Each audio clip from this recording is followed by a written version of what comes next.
पश्चिम बंगाल विधानसभा चुनाव 2026 के बीच वहां के मौजूदा सत्तारूढ़ दल टीएमसी पहले हाईकोर्ट पहुंची थी और उनकी मांग थी कि सेंट्रल गवर्नमेंट के जो कर्मचारी यहां पर तैनात किए जा रहे हैं इलेक्शन के दौरान और इलेक्शन के कामकाज के लिए उनकी तैनाती वहां से हटाई जाए। लेकिन हाईकोर्ट ने यह याचिका खारिज कर दी थी।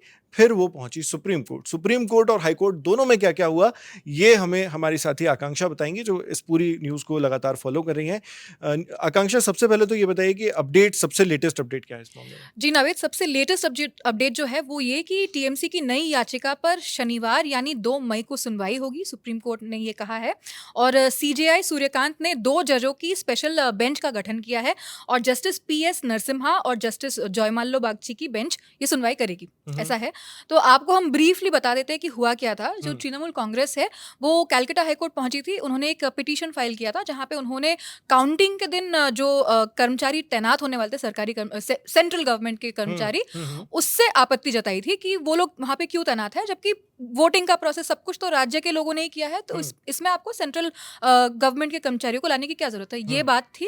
ये उनका पिटीशन था, मुद्दा ये था। और हाईकोर्ट ने इसको खारिज कर दिया, ये बोलते हुए कि ये इलेक्शन कमीशन को पूरा अधिकार है कुछ भी फैसला लेने का, वो केंद्र सरकार हो, राज्य सरकार हो, यूनियन टेरिटरी के हाँ, वो कहीं के भी लोगों को लाके वो तैनात कर सकती है। इसमें कुछ गलत नहीं है। तो इसमें बेकार में शक के आधार पर ये सब चीज डाउट्स नहीं होने चाहिए और फैसले इधर के उधर नहीं होने चाहिए। ये हाईकोर्ट का कमेंट था उस चीज को लेकर कि आपके जो आरोप हैं वो संशय इस तरह के नहीं होने चाहिए। ये अधिकार इलेक्शन कमीशन को दिया हुआ। जी, हालांकि टीएमसी के जो एडवोकेट थे कल्याण बैनर्जी, उन्होंने कहा था, एडवोकेट कल्याण बैनर्जी, उन्होंने कहा था कि ऐसा अधिकार नहीं है इलेक्शन कमीशन को। और इस बारे में बहुत आर्ग्यूमेंट्स वगैरह भी हुआ था। हालांकि कोर्ट ने खारिज कर दिया था, बोला था कि इलेक्शन कमीशन जो उनके जो सीईओ है, chief electoral commissioner Manoj Kumar Agrawal, वो जो भी बोलेंगे उसे हम फॉलो करेंगे। चीफ इलेक्शन ऑफिसर सीईओ जो उन्होंने कहा था, माफ कीजिएगा, तो उन्होंने कहा था वो जो भी करेंगे